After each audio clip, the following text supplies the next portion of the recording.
The following is an original production of AZPM News. Welcome to a very special edition of the Press Room.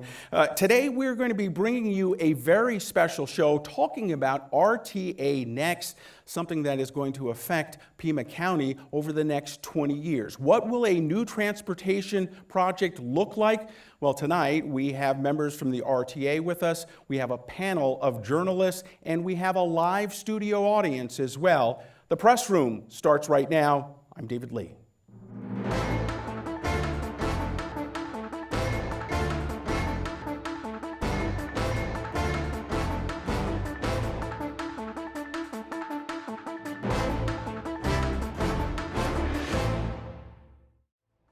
Welcome to the Press Room, a very special edition of it.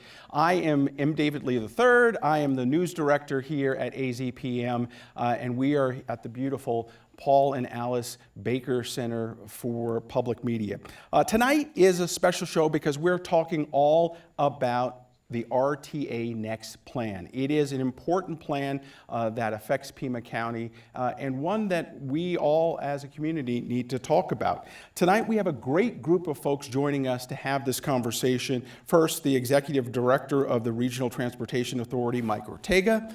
Next to him, we have Ted Maxwell, the Chair of the Arizona State Transportation Board and an RTA board member as well. On my left, Tim Steller from the Arizona Daily Star, Caitlin Schmidt from Tucson Spotlight, and Nick Rommel from AZPM News. Thank you all for joining me tonight. Tonight we're here to have a discussion, a conversation, if you will, regarding the RTA Next project and what Pima County voters are really going to have to think about when they have to come to the voter booth in March. There is a lot at stake with this vote and a lot to discuss. First, though, we want to remind you of what the RTA Next is all about, and we have a look back at the first 20 years and how they've gone so far. Tonight on the Friday Night Roundtable, a green light for the $2 billion regional transportation plan. Mark, the RTA, the Regional Transportation Authority, they've been countless meetings they've been holding over the past couple of months on this plan. They finally agreed. Is there enough in this plan that voters will go for it? I just don't know. When this whole process started, you thought this is the one that's going to work. After 4 failed attempts to convince Pima County residents to raise a half-cent sales tax to pay for transportation improvements, in 2006, the RTA plan passed by a 3-2 margin. The proposal has so far invested $1.6 billion to road improvements, bike and walkways, and alternative transportation. Major projects were completed along Houghton, Tangerine, Valencia, and along Silver Bell, among others. Midtown streets like Grant and Broadway underwent extensive road widenings. RTA partially funded the streetcar and the controversial Downtown Links project that is still under construction. But what does the average citizen think of the RTA 20 years later? I know it's the regional transportation something. Is it the Road Traffic Association or something like that? I have no idea what that is.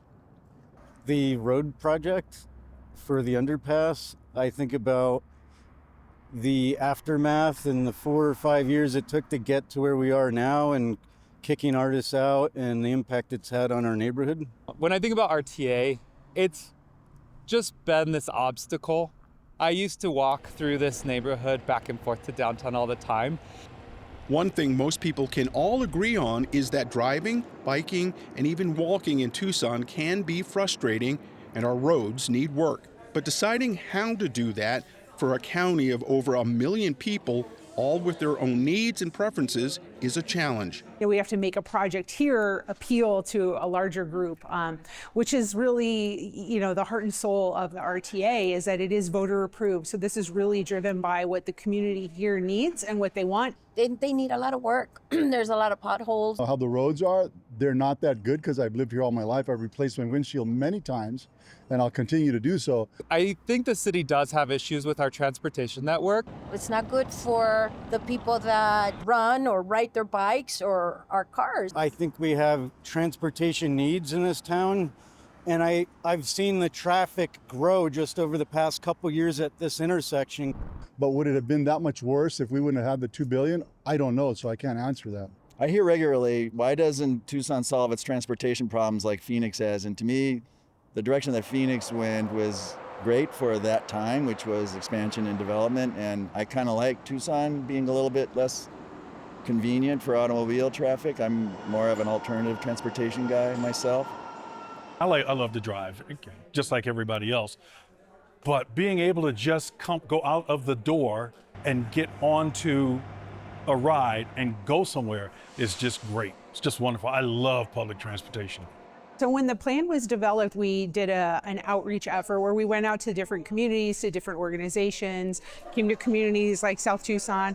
Overwhelmingly, we heard that roadway reconstruction was a big issue. In the past, the overwhelming majority of the funds has been used to widen roads. Widening a road to solve traffic problems is like buying a fatter belt to address weight loss. We could just optimize the roads we have. We could pass funding infrastructure that just improves the existing roadways, repaves it, and keeps it in good condition. We don't need large capital improvement projects that super expand our sprawl into the desert.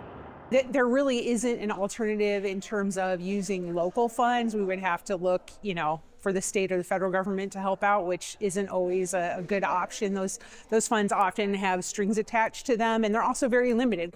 On March 10th, 2026, 20 years after the first RTA election, Pima County residents will have an opportunity to vote on RTA Next, which will continue the existing half-cent sales tax and the Regional Transportation Authority for another 20 years. Major improvements are planned for Irvington, Drexel, Prince, Orange Grove, 29th Street, and the new Sonoran Corridor. Sometimes projects take for frickin' ever. If it started and there's no one there for weeks or months and the project has been initiated and not finished, that doesn't make sense. This new iteration of RTA, they're saying, yes, we know it went poorly, but we promise it's different this time. And I just find it hard to imagine that things will be that different from the 20 years experience we've had. We need to support our community, Tucson, so we can have better roads for everybody. I would be upset, I suppose is a word that I would use, about more of the same.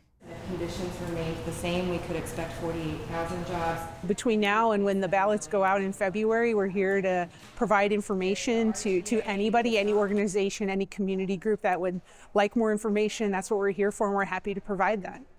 Despite how I feel about it, I know that we do need better roads in Tucson, and we need to put more thought into that and invest. Yeah, for sure. If we want to continue driving cars, which we don't have to. We could all just do golf carts and bikes. I think it'd be cool.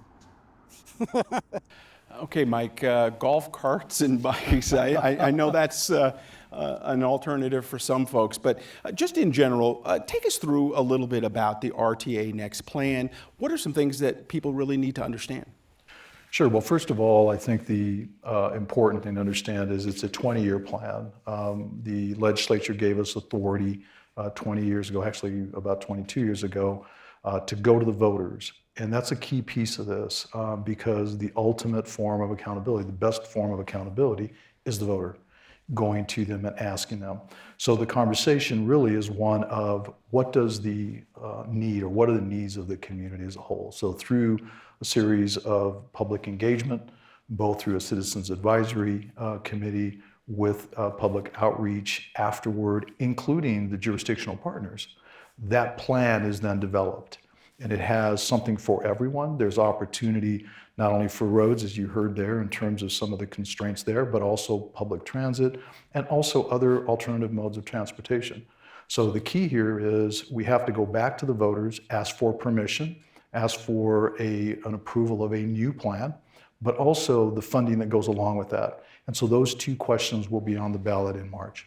Okay, Caitlin, what are you hearing from folks in your reporting about how they're feeling right now about where we're at with the project in general? Yeah, I mean, I think I'm hearing a lot of the same. You know, it depends on who you talk to. There are a lot of good points that came out of the first RTA project, but there is a lot of uncertainty as well. You know, like these people in the video said, more of the same is not necessarily something we want, but they do want better roads, and they do want more access to public transportation, and they do want safer roads for their bicycles. So it's, you know, they want these things, but do they want it this way? We'll find out in March. Ted, what do you think it will mean if this passes, kind of not only for Tucson, but for the state of Arizona? Well, for the state of Arizona, this is about investing in ourselves. Let's be honest. The state is not going to bring dollars to our region to fix our roads. The federal government's not going to bring dollars to fix our region to our roads. We have to figure out how we can leverage the dollars they do give us.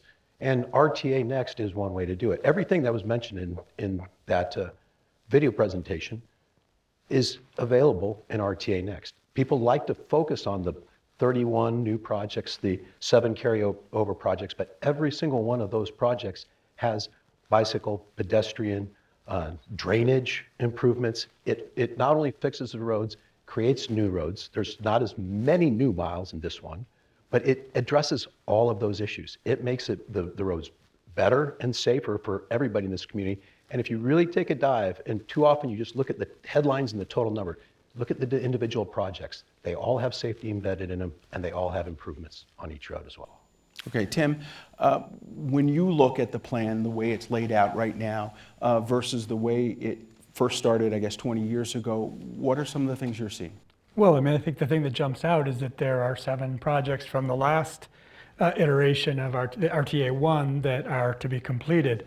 And I guess I would, that's to me the biggest question in this is if we put our faith or our vote toward a 20-year plan 20 years ago and it wasn't completed, why would we do that again?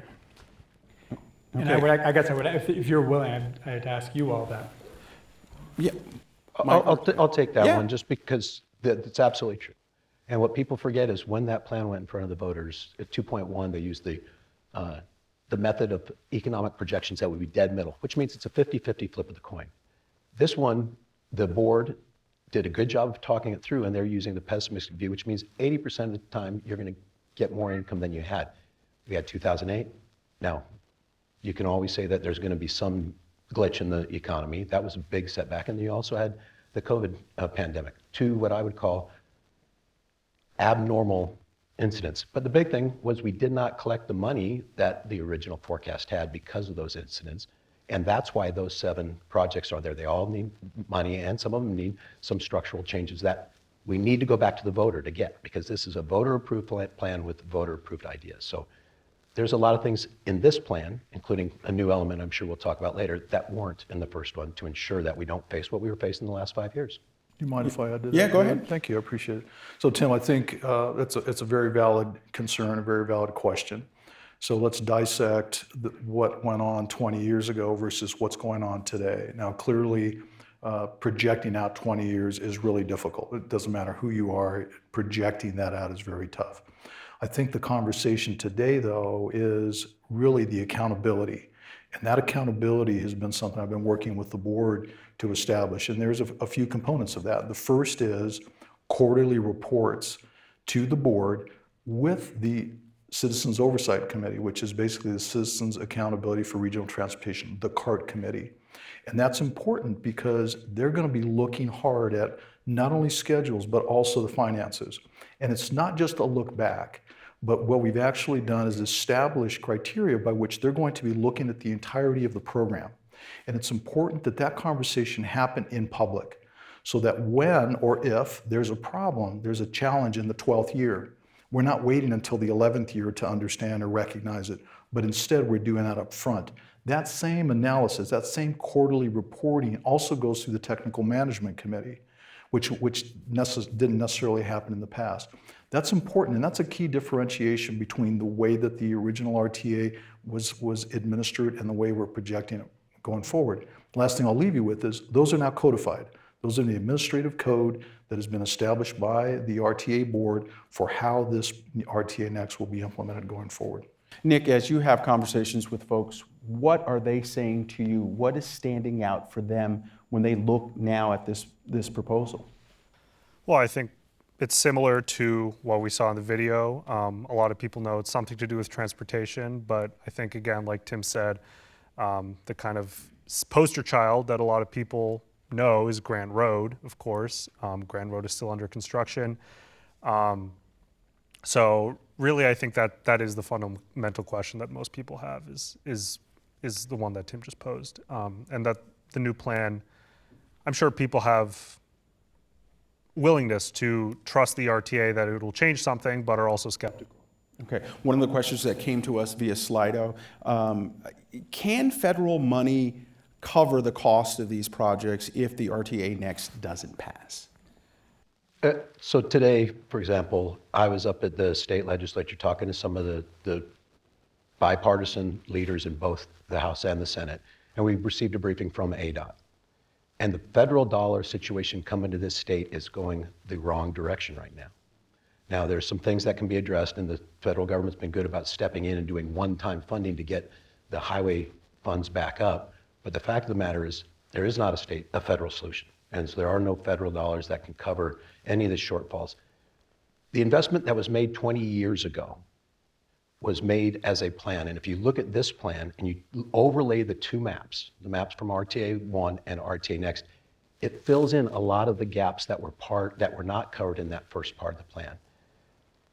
Maricopa has done it. They've done it differently than us, and we're not going to do it like they do. But the fact of the matter is they're on year 42 of their regional transportation investment.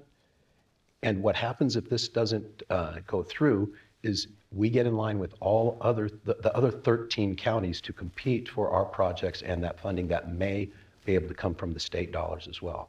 This is a way of codifying it, voter approved, and guarantees us entrance into the 5-year state transportation plan.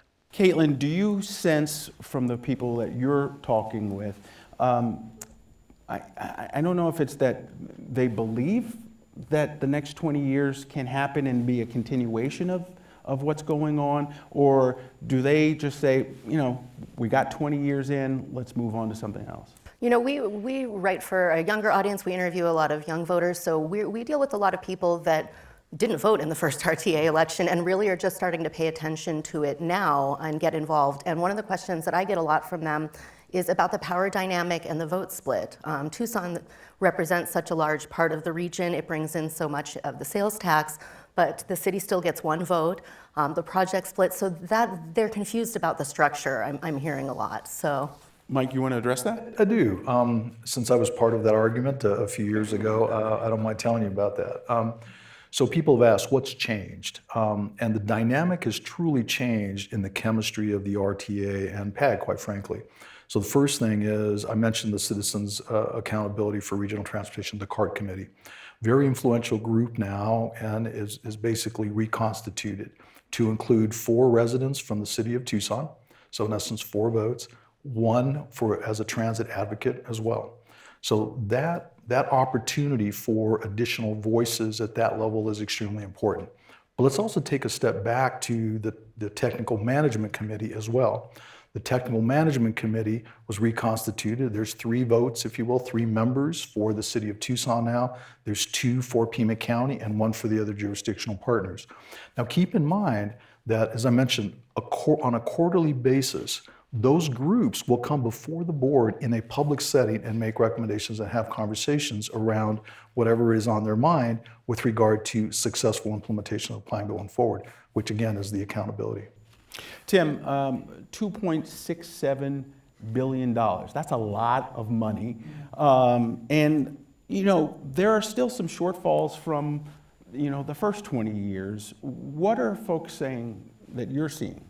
Well, I think one of the big questions I've heard about is relates to the money to be spent on the overhanging projects, that is the projects from the last iteration, and the money on hand. So if you could spell this out for me, I'd love to hear. My understanding is it's about $258 million worth of projects that are left to be done.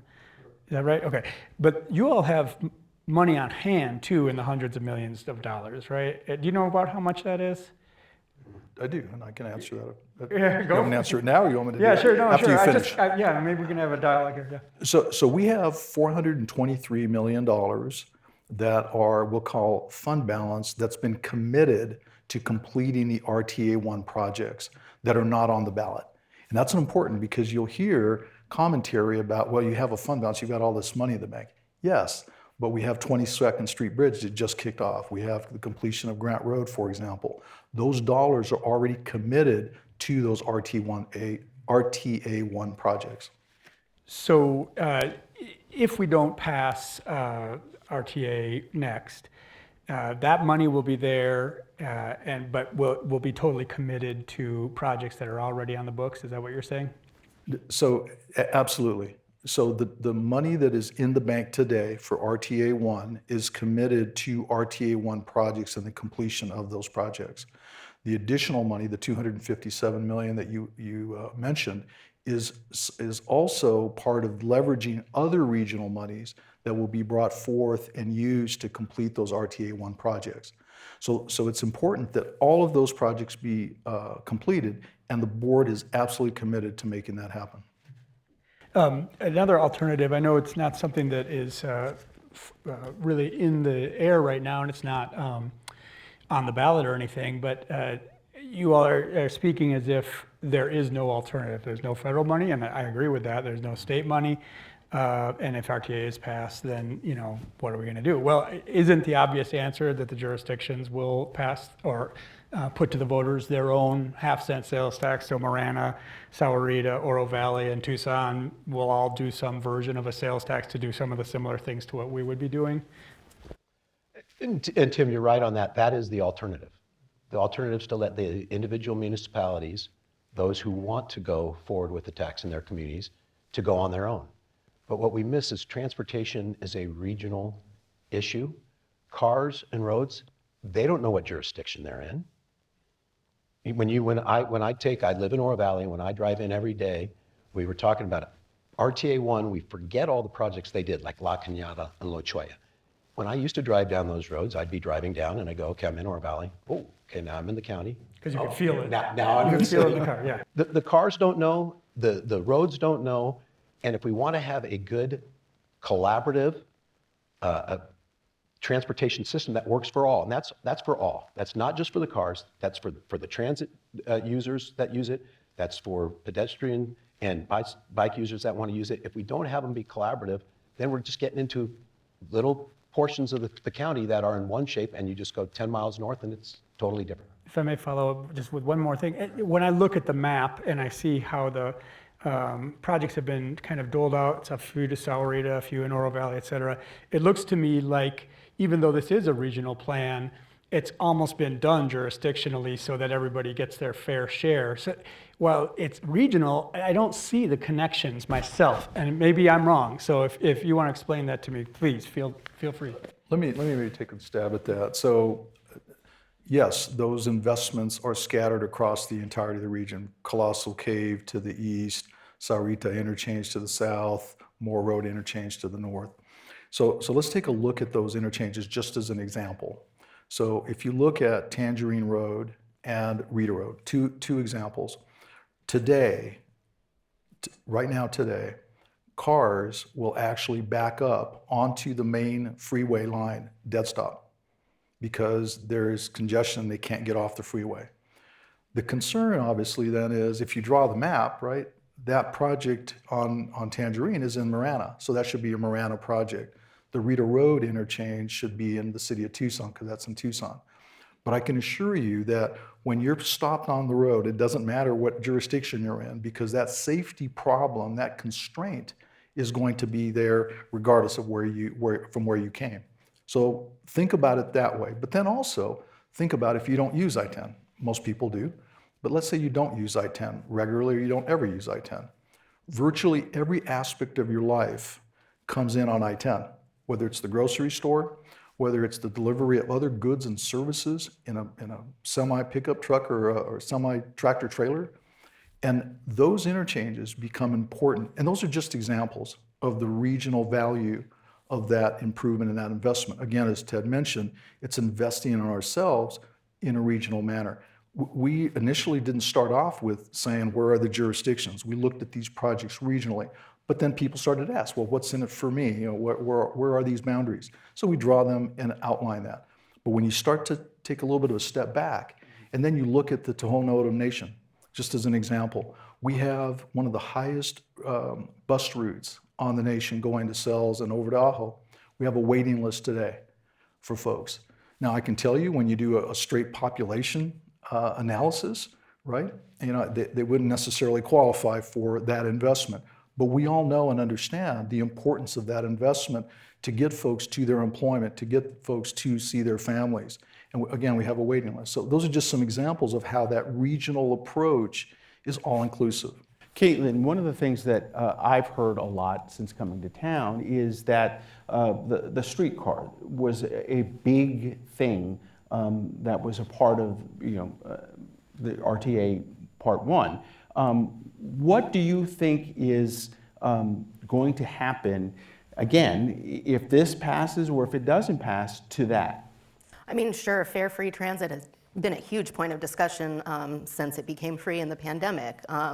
You know, I think the streetcar is a huge asset to the community. It's certainly very popular amongst the university students and that crowd, but I think the streetcar will survive with or without the RTA. What might be a question is what happens to the fares on the streetcar, the fares on the bus, if we don't have funding from here. And Nick, anything that you've been seeing? Yeah, I mean, the fare-free question comes up at City Council constantly, and generally the consensus is that if RTA Next doesn't pass, city doesn't have a ton of options for keeping it that way, because they might have to start raising revenues for the transit system in new ways. And the other thing I would just point out is that the city has a whole slew of transit safety upgrades that they want to do, which are also contingent on RTA Next funding. Okay. You know, in order for this plan to pass, there needs to be, I guess, a yes vote on two parts of it, for 18 and for 19. One to pass the plan, and then one to pass the funding source. I guess, Ted or Mike, I'll open this one up to you. If both pass, what's the overall vision for the project, kind of moving forward, maybe that we're not talking about? Well, the importance of them both passing is if either one fails, they both fail. So it's not like, I mean, you obviously can't have a plan that has no funding, and you can't collect funding for no plan. They've got to both be there. So that is a real important thing for folks to remember. The challenge, and you've heard some of the concerns over there, I mean, I personally don't know if free fares are tied into the RTA. I tell you they're not. They're tied to the votes of the city council, and that's what it really comes down to. And there free fares has some support there. So I personally have said, I think if it passes, you're going to have free fares, and if it fails, you're going to have free fares. Because the 10 to 8 to 12 million is a relatively small number in the overall spectrum. The streetcar, there's $40,000 of continued, or $40 million over the 20 years, so $2 million a year to operate that in the plan. The challenge will be is come June 1st or July 1st, when the first plan ends, money goes away. That's the money for the continuation of building some of the roads we've got. We've got the money that Mike Ortega talked about that's going to let us finish those other ones, but those other 7, we're going to have to figure out where that money's coming from, and it's going to take a significant more amount of time, so that's going to slow down. But the things that are going to be heard on the transit side are significant. Mike referenced the shuttle out to Ajo and some of the more regions that are farther away from the city of Tucson. People forget Pima County's over 9,100 square miles. The city of Tucson's 426 square miles. Those are big, we are big communities in big areas, but there'll be impact on dial-a-ride, there'll be impact on paratransit, there'll be impact on routes, so there's a lot of things that are going to fall away if it doesn't happen.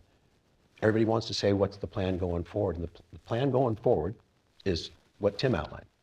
Individual municipalities can go it on their own, and then they're going to set their priorities. They're going to have the responsibility in the bank, the planner, and the builder, where the RTA accountability ensures that RTA is the bank, the plan's voter protected and voter approved, and then we work with the municipalities and all the jurisdictions to complete the project. So you've got a broader coverage on that.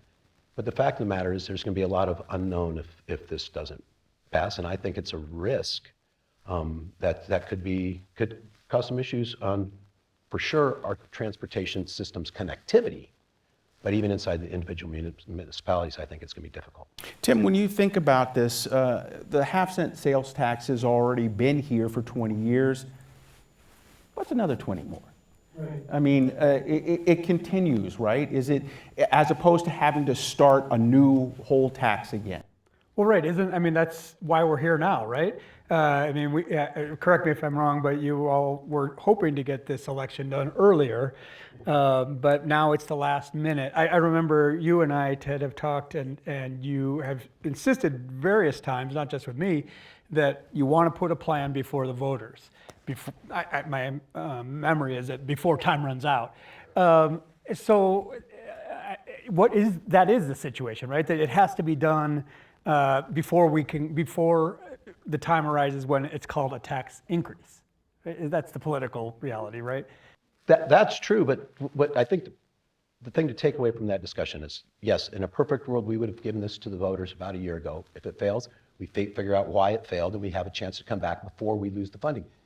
If the funding goes away, the roads don't instantly improve. Matter of fact, it's going to be the opposite. They're going to go in the other direction. The investment in all of our infrastructure, whether it's pedestrian, bicycle, transit, or support for vehicles, is going to go away. But at the time, we didn't have a solid plan.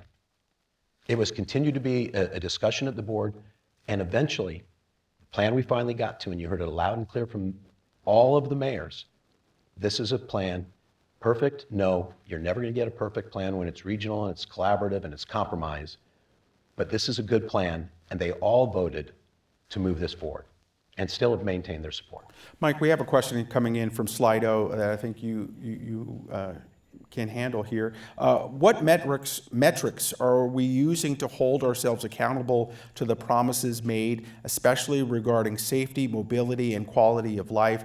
Are we setting measurable goals for addressing the pedestrian safety crisis? I'm a numbers guy, so thank you for that question. Let me give you a couple things, and I want to go back to the accountability, the quarterly reports, and the staff gets tired of me hearing me say that, but that's extremely important because it's a litmus test as well against the plan, but also what's going on in the real world. Are there adjustments that need to be made? And if so, we have a conversation with the voter. We could go back to the voter after 5 years and have a discussion about saying, wait a minute, this was the 20-year plan, but we want to go back to the voter and have a conversation. Extremely important because, again, accountability. But with regard to the metrics, very specific. I'll give you a couple of numbers which were really surprising to me, quite frankly. The University of Arizona did a study on HOCs, which are the on-demand pedestrian crossings. At those locations, the pedestrian crashes reduced by 50%. I mean, that's huge. And so we have dollars set aside specifically for that kind of an investment. So then the next question from Tim is going to be, well, where are they going to go, right? We want to know. Well, that's a function of data, but also community input. And that's a unique part of this plan where there is a mechanism by which the community can provide input on the location of those going forward. But I'm going to give you a couple other statistics as well, a couple other pieces. When you invest in bike safety, bike lanes, bike paths, you reduce the bike crashes, the vehicle conflicts, if you will, with bikes by about 40%. So when you look, and that's from the FHWA, the Federal Highway Administration. So when you look at those opportunities, we do have those metrics that we can test against. And so as we're going down this path, because pedestrian safety and bike safety, as well as vehicle safety, are all important. And the entirety of the $2.67 billion is an investment in safety. Every aspect of the plan is for safety. Nick, how important have you seen from talking with folks is the bike infrastructure and try to expand that a little bit?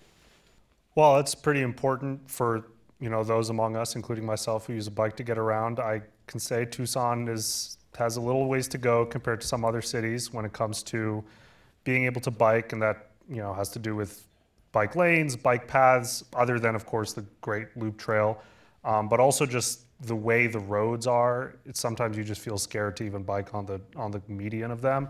And I know that bike improvements are a bigger part of this RTA plan than the next one, so it would be interesting to see what kind of effect that would have on the overall landscape of biking in Tucson. Okay, we have a question that was sent in to us from Logan Havens. Several RTA projects like Broadway, Boulevard, and First Avenue were approved decades ago with inaccurate projected capacity needs and roadway designs to no longer align with the current city of Tucson goals around safety, multimodal access, and land use.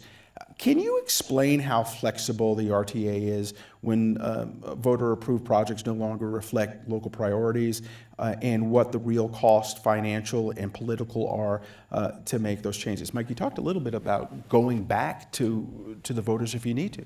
Yes. Thank you, David. And Logan, thank you for that question. If you look at the plan, I believe it's note number 2, outlines flexibility that the board has for unforeseen conditions. Okay, so that's one opportunity. But keep in mind that the voter mandate, the voter commitment, is also covered by statute. And so there are certain pieces. So for example, 22nd Street is part of the RTA Next plan. Originally, that was supposed to be a 6-lane divided roadway. In the revised plan, based on data, based on community impact or input, it's a 4-lane divided. Well, that's an example. And those two, the Broadway and North First Avenue, are great examples. But the key piece to that is making sure that we're having that community dialogue. Because if we find that a roadway that is configured a certain way today needs to be revised down the road because of community input and or because of data, because of the traffic data, that we have the opportunity and the confidence, quite frankly, to go back out to the voter and have a conversation with the voter about that change. And those are the conversations that we're having now to make sure, going back to those quarterly reports, right? Make sure that those are the conversations that are happening now throughout the entirety of the program, not waiting until the 11th year for the 12th year project. Caitlin, do you think voters and members of the community feel like they're being heard, that they're able to make suggestions? I mean, this is a great opportunity to have these kind of conversations, but in your reporting, do voters feel like they're being heard? I mean, that always depends on who you talk to and to any community groups. For the people who feel like this plan doesn't align with what they want for the community, I'm sure they don't feel like they're being heard, but others probably do. I do have a question about all of the accountability pieces that we have in here. You're talking about the quarterly reports and the state and the audits and the CART committee. Can you give us an example of one time that committee has saved money or stopped some money from being wasted on a project? Can I just take this real quick? Because, it's always dangerous to say, trust us, but that's not what's done. What we've done now is we've codified these changes in a lot of the administrative code. That was not done in RTA One. It was a 20-year plan, and you see there's projects here. When the voters passed RTA One, we were supposed to be at 1.3 million residents in Pima County by now. We're barely over 1.1. Another reason the funding came in short. So, but the board has committed, and we've codified as much as we can legally into the code that will allow us to have those conversations. The CART has actually been elevated in their role. They used to be just kind of an organization that looked, but didn't have a lot of feedback to the board and didn't have a lot of say on it if something's going wrong. But we've talked anywhere from every 2 year, taking a hard look at the plan or more. But no, if we need to go back, we want to do it before we switch periods. The other thing, Tim, you alluded to the money that was brought up, that's still in the system. We're also put some language in there that's going to change it so that if a project's not ready to go or things are changing, we can then use that money and move these periods around a little bit. But if it's anything that's a significant change to the plan, we're going to put it back in front of the voters. Tim, you got a follow-up? Yeah, okay, so I wanted to clarify that first of all, that it is, we have to go back. So for example, with Broadway, this is confused. I think what really confuses people is that we successfully narrowed the Broadway project, changed its alignment and that sort of thing, and it got done. I like it. then we ran into First Avenue, where a similar idea was put forward, and that was rejected by the RTA board, even though the city did a bunch of outreach and that sort of thing. So, so what you're saying now is that this kind of change, like the Broadway type of change, would now go back to voters. It would not be done the way we did it before when Broadway, that project was narrowed. Is that what you're saying? I'm gonna take that one. Yeah. I think. Good luck. Yeah. So sorry. I appreciate. No, it's a good question, and it's reasonable. It's a reasonable question because I think people need to know and understand. At the time, and I'll just say it, at the time, the opinion was that it didn't need to go back to the voters. It was just that simple, right? And as time went on, folks changed, et cetera. The North First Avenue project came up and said, nope, that needs to go back to the voters. Okay, so how do you keep that from happening, right? And that's really what the board has asked me to do, is how do you codify, how do you memorialize these processes so we don't have a question as to who's sitting in what chair that makes those determinations. And I go back to the CART, the Citizens Accountability for Regional Transportation. Their role is different today than it was. It is actually more robust. In some of the original org charts, if you will, the organizational charts, they reported to the executive director. That's great, but I also think that the citizens should report directly to the board, to the elected officials, so that there's no filtering. And I'm not speaking ill of anyone, it's just a fact that the citizens group should be or have a direct line to the RTA board. And I think that's pretty significant, Tim, to be honest with you. And to piggyback on that just a little, these changes are intended to make things more streamlined and make them more effective. We go back to the Broadway project. It took over three and a half years to get to the point of making the change. You delay since 2016, infrastructure or road construction costs have gone up 250%.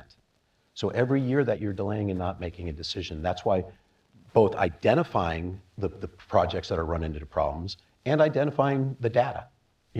But our population wasn't growing.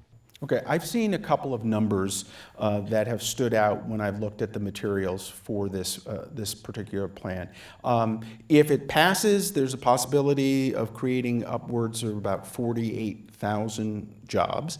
But I've also seen that if it doesn't pass, it could be a loss of 54,000 jobs. How are we kind of figuring this out?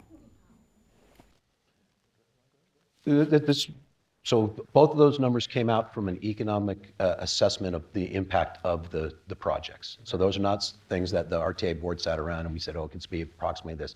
Some of the jobs obviously are, there's a lot of construction jobs that are affiliated with the new project. There's a lot of continuation of the current construction jobs that may slow down or may not continue. So you lose both construction jobs, but there's also impacts on business and the economy and the potential growth. And as we said, predicting anything 20 years is extremely difficult.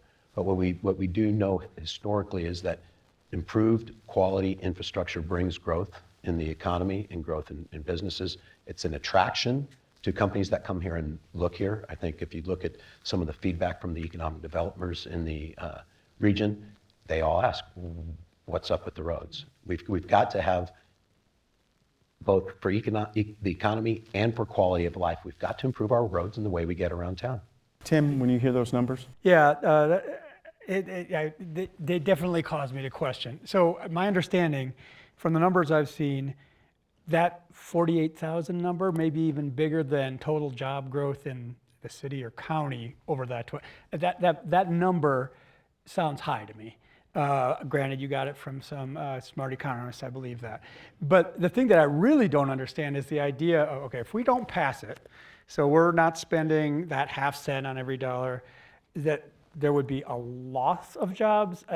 That doesn't add up to me, because all that you're doing is not, that half cent is still doing something. That half cent that we're not spending on every dollar could be, doing anything.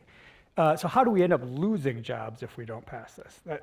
So I'm going to take a shot at that. Yeah. I would encourage you to look through the economic impact study, the Rounds Consulting impact. It's on our website. It's on the RTA Next, or actually it's on the RTA website. And I think that can help answer some of that. But keep in mind that this is the long game. This isn't tomorrow. This isn't going to happen overnight.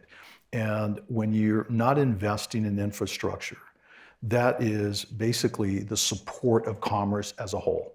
I mean, all aspects of the community then are going to potentially suffer because of the lack of that infrastructure or that infrastructure deteriorating. It's aging, you know, and so when you look at, as time goes on, it's a very steady and gradual decline of the infrastructure that supports that commerce. And I'm summarizing, I'd get Mr. Rounds here to tell you exactly, because he can tell you all this stuff. Maybe you could explain this. Is it is it saying that we will have a net loss of jobs as a result of not passing this, or is it saying that like our growth in jobs will be 54,000 less than it would have been if we had passed it? Do you understand what I'm saying? I think it's the second. And I think you're talking to apparently two folks that aren't economists. But yeah. But the fact of the matter is, I think that's based on the opportunity of jobs coming in the future as well. So it's not necessarily straight 54. We're still going to have some growth.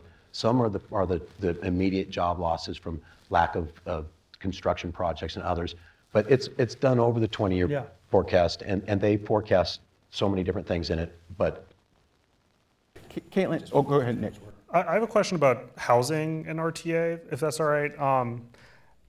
When I look at the projects that are proposed, the roadway projects in the new plan, it really seems like a lot of them are even in growing areas on the outskirts of the metro area that maybe don't even have that much housing yet, but it seems like maybe this is in anticipation of future housing growth. Versus, you know, when I look at investments in the city of Tucson, it's like continuing existing transit services.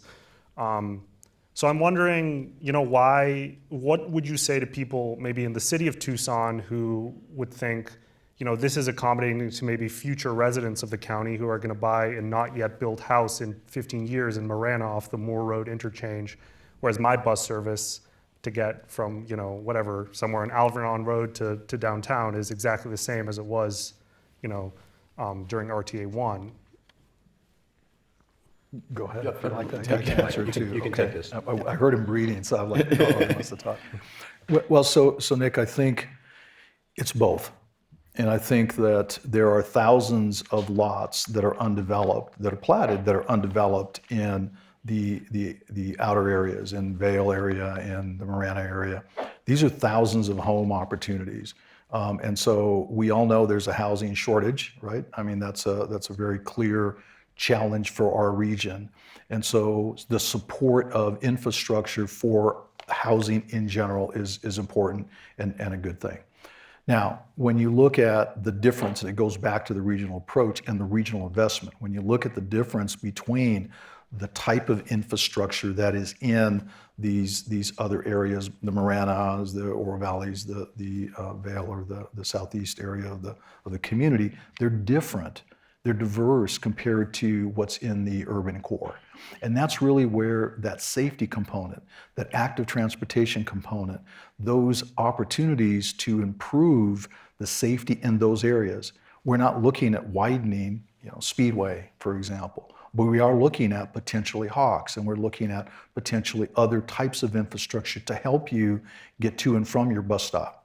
And those are the types of investments. And again, the diversity of the region really is what warrants a different approach to those investments across the board. And I think it's important just to follow up, because Nick, you were saying if it's the same as RTA One. It's not. RTA Next has $227 million for expansion of the weekday, evening, and weekend bus service hours and expanded paratransit service. So there is continued expansion. RTA One was a big expansion of transit. This continues that trend and to expand the services more so that it's more viable for everybody. Caitlin, when you look at this and you hear now, when we talk about some of the expansion and things that are going to happen in front of local businesses, you know, I know some of them have complained that, you know, it's taken forever, people aren't coming into my storefront. How is that manifesting itself, I guess? I mean, just that, right? Yeah. I mean, we see it all over town. You know, every time there's a new construction project or a lingering construction project, we see the stories on TV where you talk to the business owners about how it impacts them. That just is an undeniable reality of all of this. But what we do hear consistently from people is job growth and new jobs. And this 48,000 new jobs does sound appealing. But one of the things that has always struck me about Southern Arizona, and I am a California transplant myself, but we are very popular for people from other states to relocate to, especially as we see costs rising around the nation. So we're bringing all these new jobs here, but what is the plan to make sure that these jobs are marketed for and being swooped up by locals rather than by people looking to relocate for a better cost of living? It's a great question. So I think by and large, it's an all-inclusive approach. So again, I go back to the infrastructure has to support the commerce. And so it depends, right, on what kind of commerce and what kind of conversation we're having around that job growth. But I want to touch on the business, the impact to the businesses, because I think it's important that we at least acknowledge that. You know, and that's, you know, look at Grant Road. People ask me, why don't we just, you know, get that done? What's the problem? What's the holdup? Well, if we could close Grant Road for an extended period of time from point A to point B, we'd be done. But that's not realistic, right? Because the businesses need to survive during that time. Part of the plan invests in small business assistance. So we have advocates that will go out, and we do today. That's in the current plan, and it will continue even on more robust. And when you're having conversations and saying, okay, what can we do? What kind of signage can we help with? Those are the kinds of community conversations that people don't oftentimes hear or don't see. But it's also the opportunity to have a discussion, say, well, what do you think about us closing the road? What do you think about us, you know, starting at late or early to try to compress the timeframes? It's not lost on anyone how long these projects take. But when you have to keep it open for traffic, open for business, which we understand, right? That's a fact that it will delay the entirety of the project. Mike, we got another question coming in from Slido, and it's along the same lines here. And the question was, I believe East Grant Road and North County Club widening was planned for 2016. Local businesses moved out in anticipation. Why should we trust you to complete your plans this time? So I'll go back over the accountability again. You know, it's a ditto to that. But I will also tell you, I was somewhat involved in Grant Road in a prior life. And part of the conversation, in fairness to the RTA at the time, was an identification of how to fund it, right? Because if you remember, you know, 3 years ago, there was no option because we weren't having robust conversations about when we're going to go to the voter and what the chemistry of the plan was. It wasn't just until recently that the conversation was really, how do we finish these projects? The board was committed, right? The board said, we're committed, we're ready to go. But without a funding source, it's very difficult. My suggestion to you on the accountability, I go back to those quarterly reports, 2 issues, schedule and budget. And it will be a very unpleasant conversation in front of a bunch of elected officials if one of the projects is delayed for whatever reason. It will be very unpleasant. It'll be a very unhappy day. But the conversation needs to happen in public so that people know. And oh, by the way, what are those alternatives?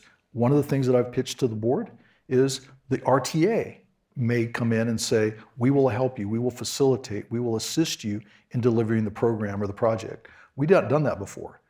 To me, again, that's the accountability to make sure that these projects are delivered is the key piece to this from the RTA board, and they've demonstrated that. I just want to throw one thing out because I want to give Mr. Ortega some credit on this one too. The one advantage of having that regional approach, you've got all the decision makers throughout Pima County on that board, all the mayors, the two tribal chiefs, so we've got a representative from the board of supervisors as well. This has been a conversation we've been having a lot of.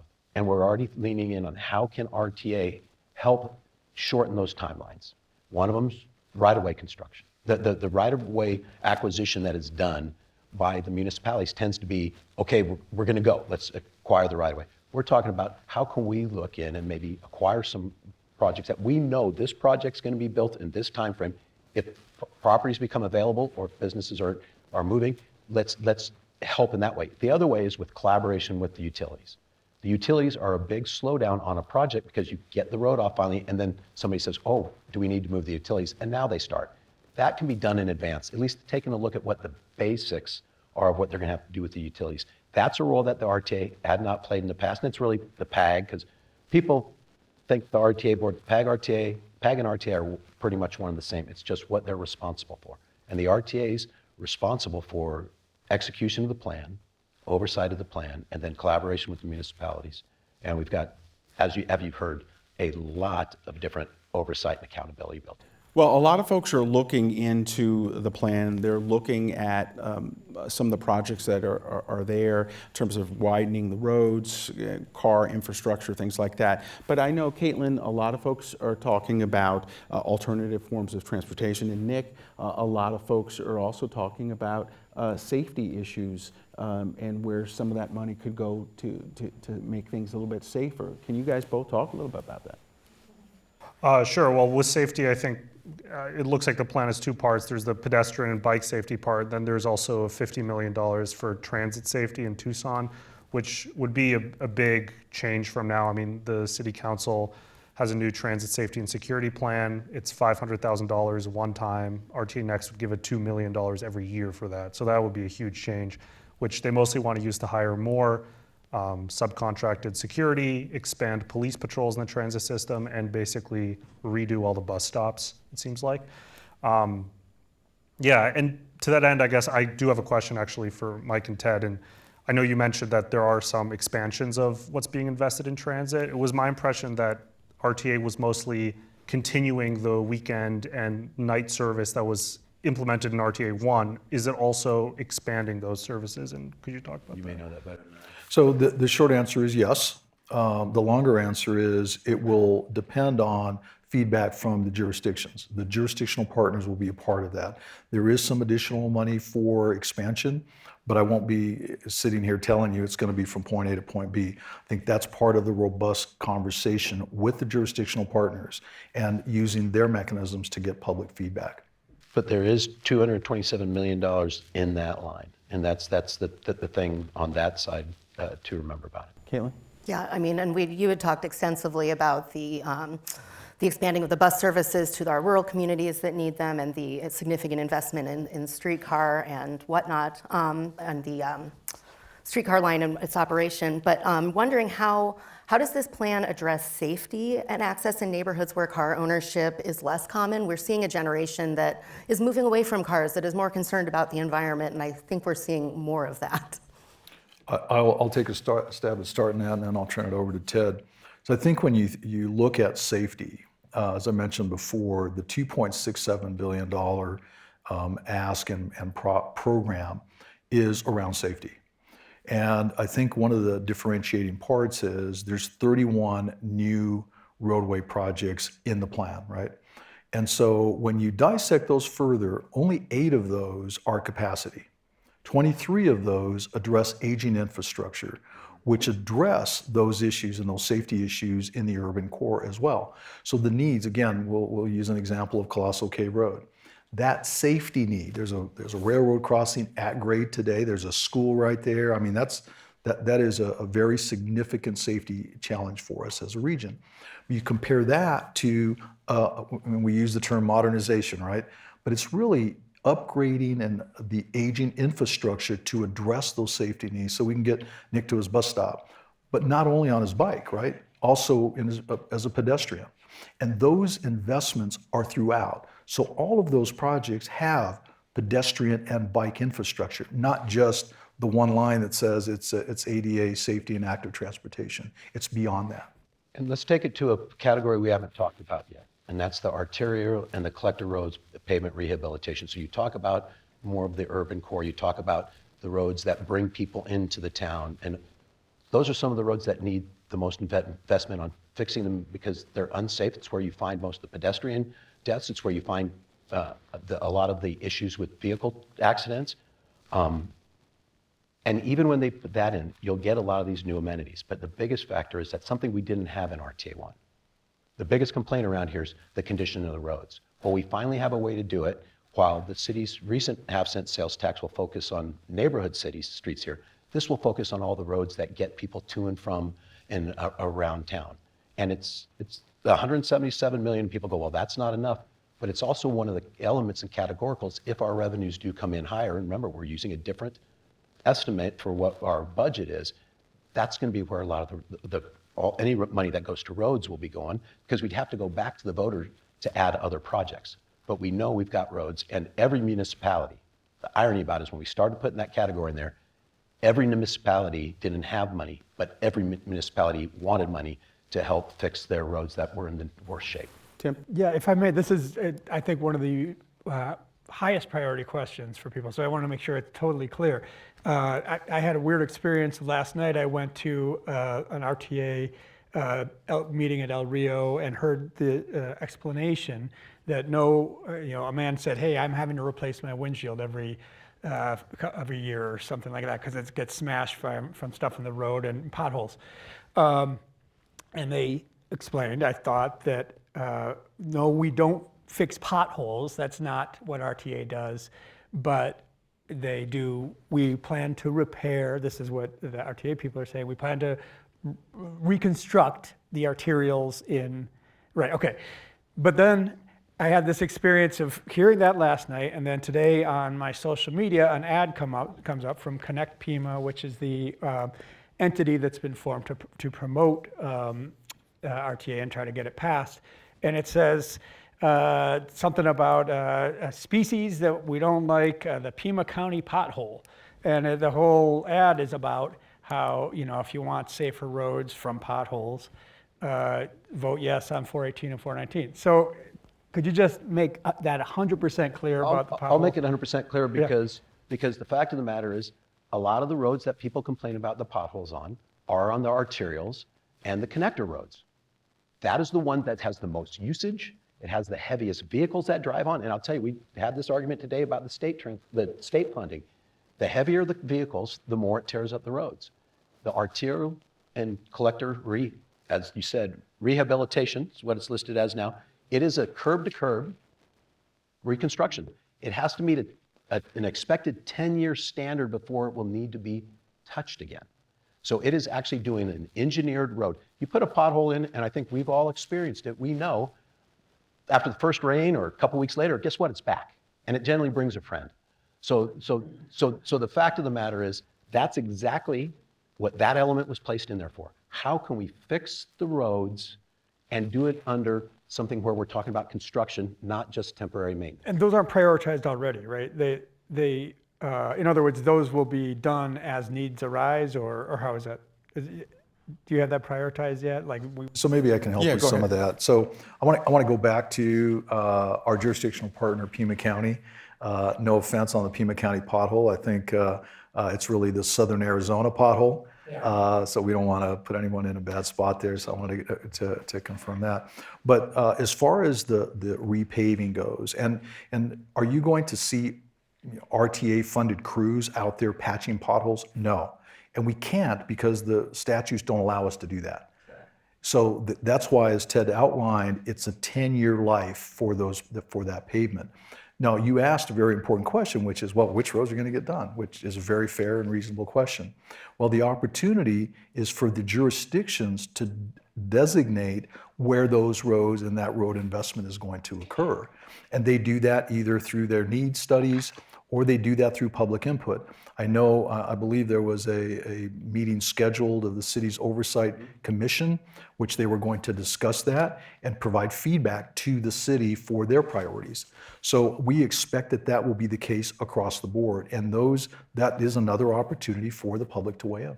Okay. David, I can just follow up real quick too. The intent is that the roads that are in the poor and fair position are to be the ones they're going to do. So there will be some oversight from the CART committee and the TMC. And you've got to understand that oversight between the experts and the citizens in a weighted manner is incredibly important. And so the municipalities, when they come and say we want to do this road, it's going to have some justification behind it that road needs that. And right now we've got plenty of roads that are in poor and fair condition to pay for. Okay, I'm going to get to this Slido question because it's pretty interesting. Young people have trouble affording housing and cars. Why do we continue to support sprawl versus invest more on our urban core? So I'm going to take a stab at that. Okay. I don't know that this plan supports sprawl. I think what it does is it invests across the entirety of the spectrum. And as I mentioned, the entirety of this region is diverse. the urban core has certain needs that were asked earlier and I addressed in terms of some of the investments, some of the safety pieces. The areas outside of the urban core have other needs. And this plan tries to address them as best it can with a regional eye, with an eye towards the region and what does that regional investment look like. Okay. And I think we want the region, we want the core, the city of Tucson, the largest municipality in this region where the activity is, where we want it that way. You don't want everybody staying in their own little world. So you have to have all of this in here that's a good blend of what we do with roads and how we do it. And it's not about sprawl because these roads are already existing. As Mike said, there's very few what you go, oh, that's gonna be a brand new road. It's improvement, extensions. Marianne, Cleveland, and Colossal Cave are two perfect examples. All right, some great conversation up here right now, but now it's time to go in the audience and have some conversation with folks here. Before we open things up, we started the show again with a poll on Slido asking if you are for, against, or undecided. If you have the opportunity now, go ahead and answer that question again based on the conversation that you've had with us right now. And then again, we have two mics here. We're going to ask folks to come up and ask a question.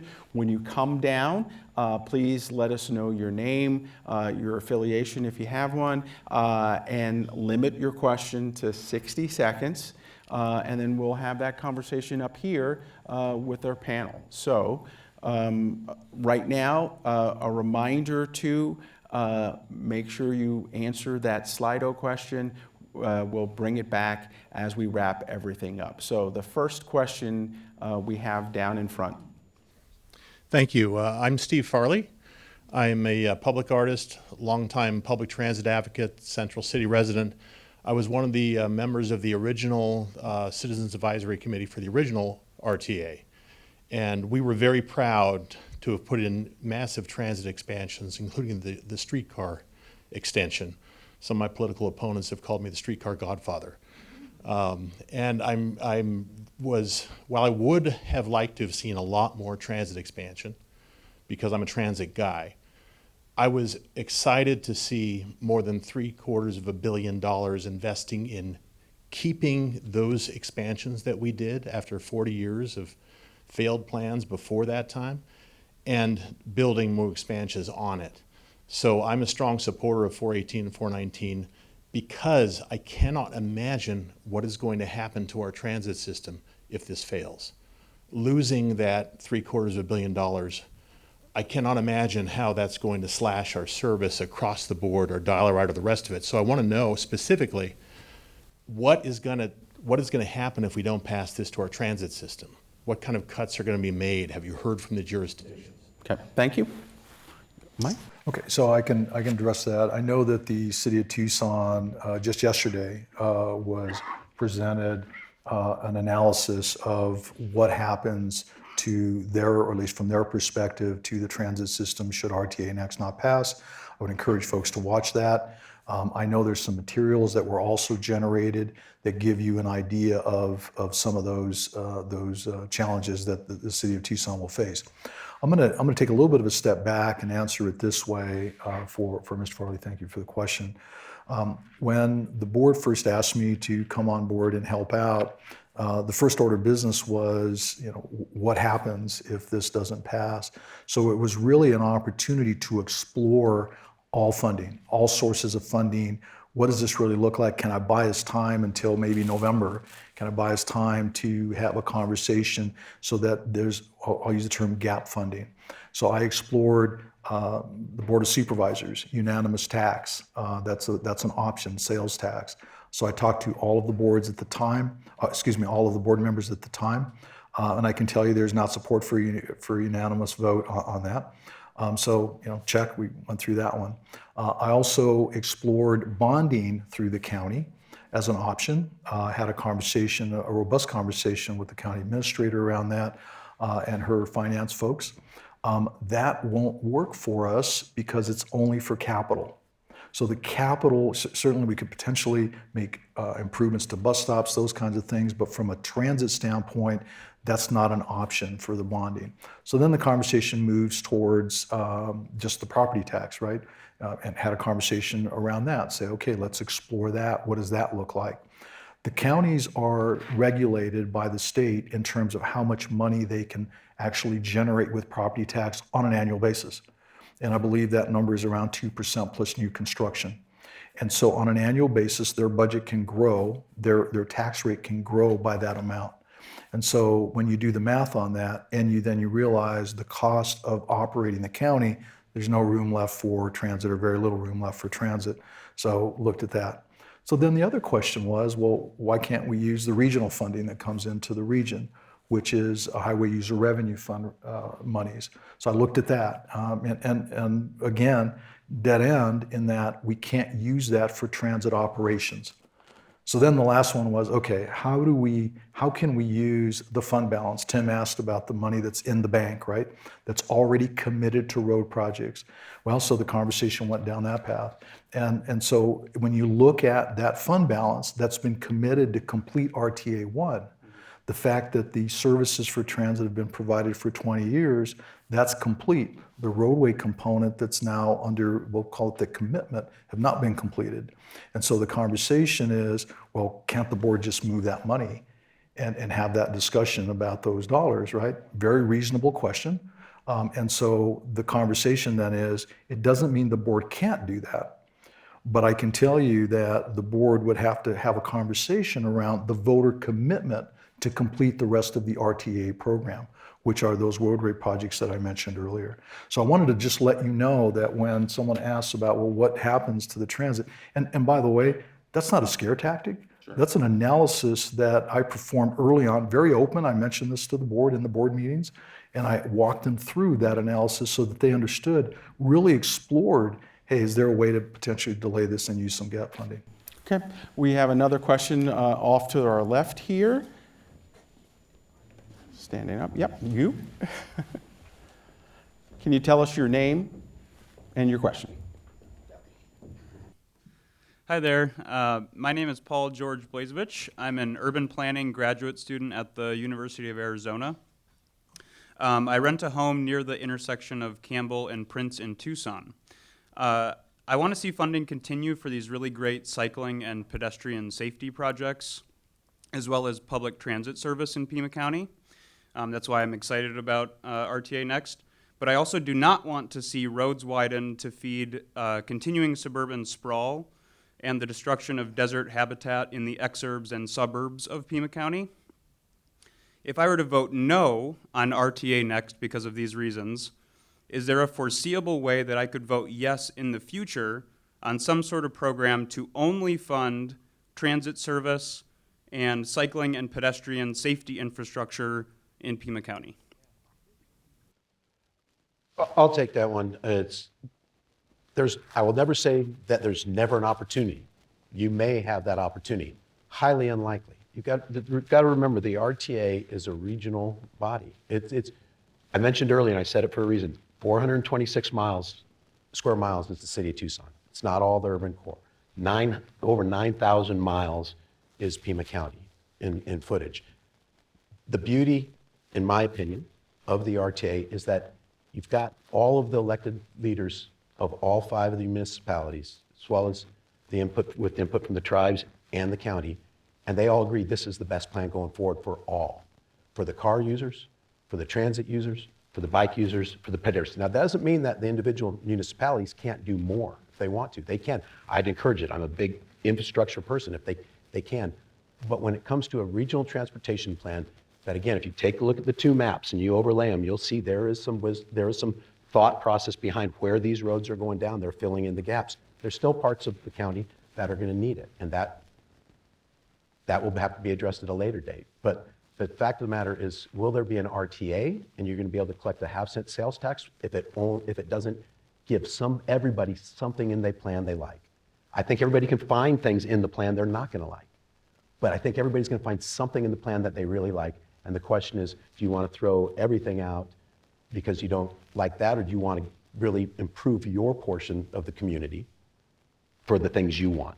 Caitlin, are you hearing that too, kind of the frustration that we can't take the first one and then, not the second? Not an or? a la carte menu. Right? Yeah. I mean, that's the beauty of elections, right? That's it.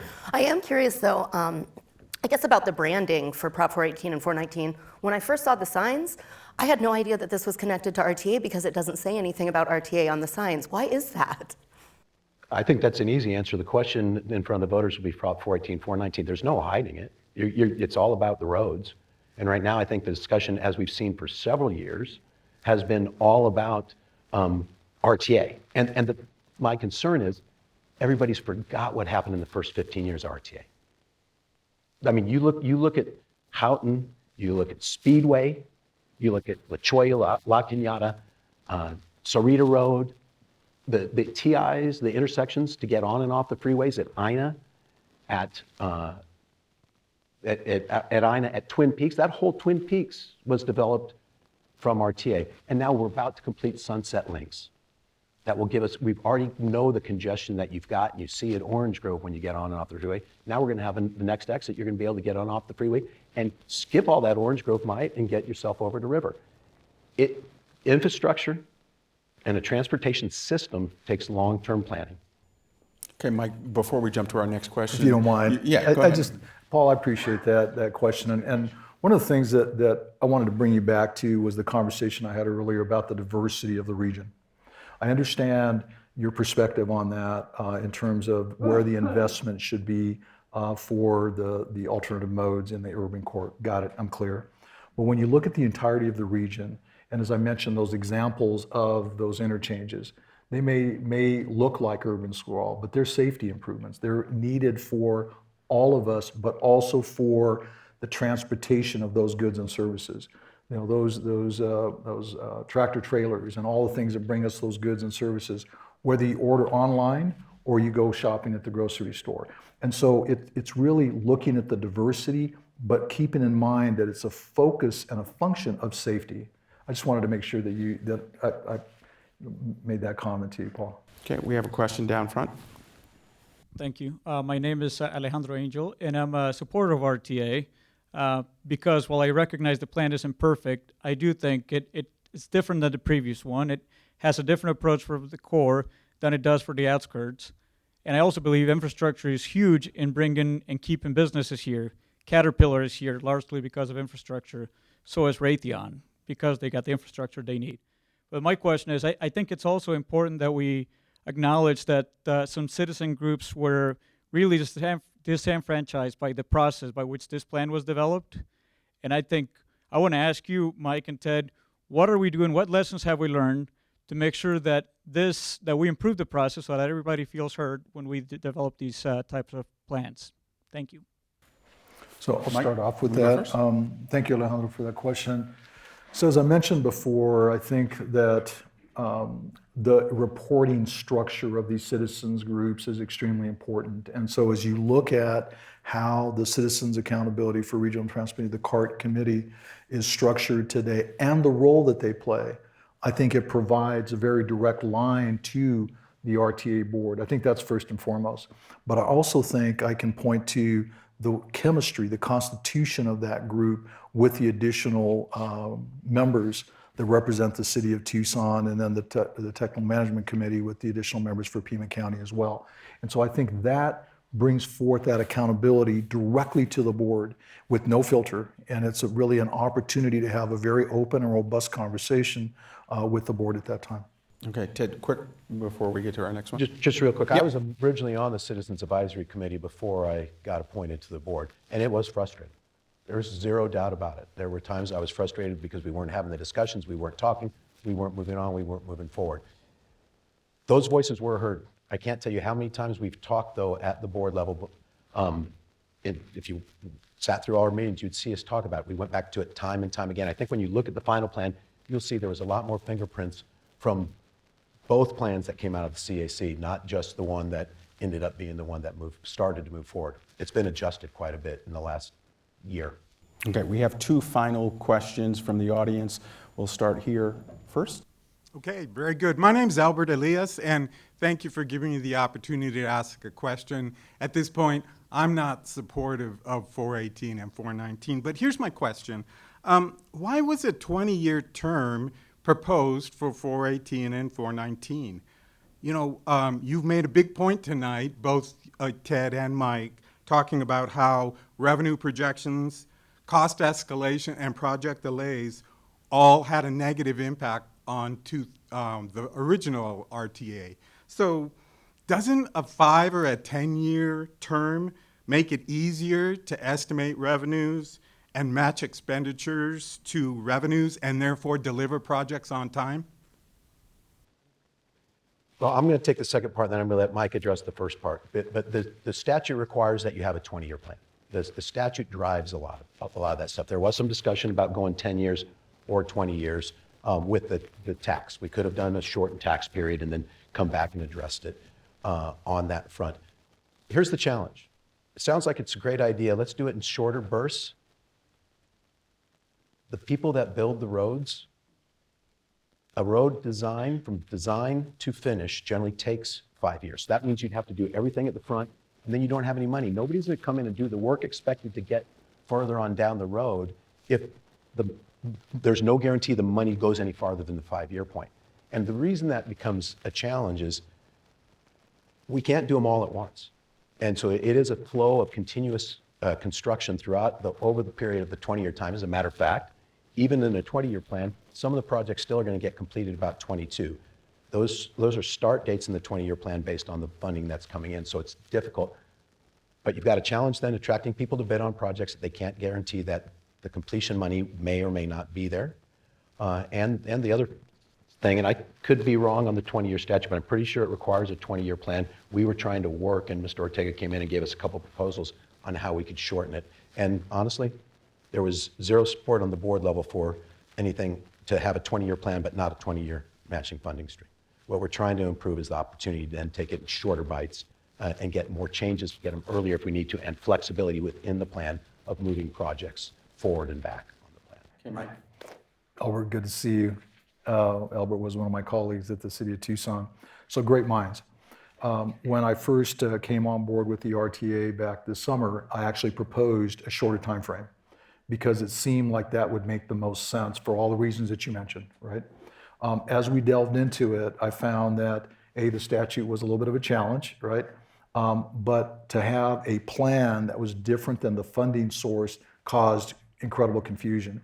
And so after a very robust conversation with the board, the determination was made, stay with 20 years for both, but make sure that this accountability that I've spoken to is infused in the system so that if revenues aren't coming in or if the conditions change, we can go back and have a conversation with a voter. As I mentioned, Albert, you know that that's the highest form of accountability. Thank you. Okay, Tim, anything that you No, want to say? that was answered. Thank you. Okay. And then our final question down front here. I feel a little short for the microphone, so I'm going to put that down. Hi, everyone. Good evening. My name is Vanessa Casio, and I'm with Living Streets Alliance. We're a nonprofit organization advocating for safe, vibrant streets for everybody. But I'm also a City of Tucson resident, and more importantly, a mom of a 7-year-old. And I think about how wild it is that he will be 27 years old when at the end of this 20-year plan.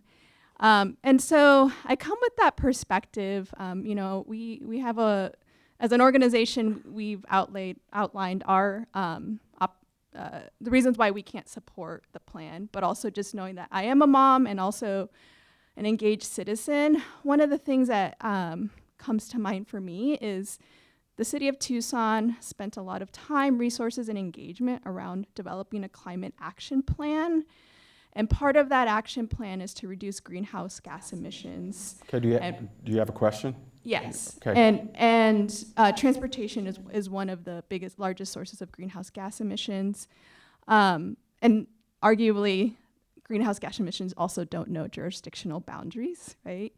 But so my question is, are there any provisions in Prop 418 to evaluate scope of proposed projects to reduce carbon emissions and discourage single occupancy use vehicles? Thanks. Mike? Sure. Thank you, Vanessa. I think when you look at the entirety of the plan, aside from the safety component that I keep harping on, when you look at the investment of infrastructure for bike and peds, et cetera, throughout the plan, I think that does address some of those environmental concerns that you just outlined. With regard to the analysis of the impact, all of the projects will go through that, and will actually, the RTA staff, or the PAG staff, will actually analyze the impacts for all of the projects. And we have actually gone through and looked at all of, post, pre, and had a conversation around that internally. But I can tell you that that is not lost on us. And I think the investment in the active transportation component within all of those elements is what really speaks to that point. Thank you for your question, Vanessa. Okay, and that's going to do it in terms of our viewer question or audience questions. Thank you all for coming up and asking. We want to go back a little bit and talk about our Slido question. At the beginning, we talked at the very top about whether or not you support it, you opposed, or you were undecided. To give you the results before, it was 55% that supported it, 5% opposed, and 40% were undecided. After this conversation, which I certainly appreciate everybody here, the support for the project is 82%, opposed is 13%, and undecided is now at 5%. So, I want to thank everybody for coming here tonight. It was really important to have this discussion. I especially want to thank Mike Ortega, Ted Maxwell, Tim Steller, Caitlin Schmidt, and Nick Rommel. And thank you all in the audience and you at home for joining us. I'm David Lee. This is The Press Room. We'll see you next week.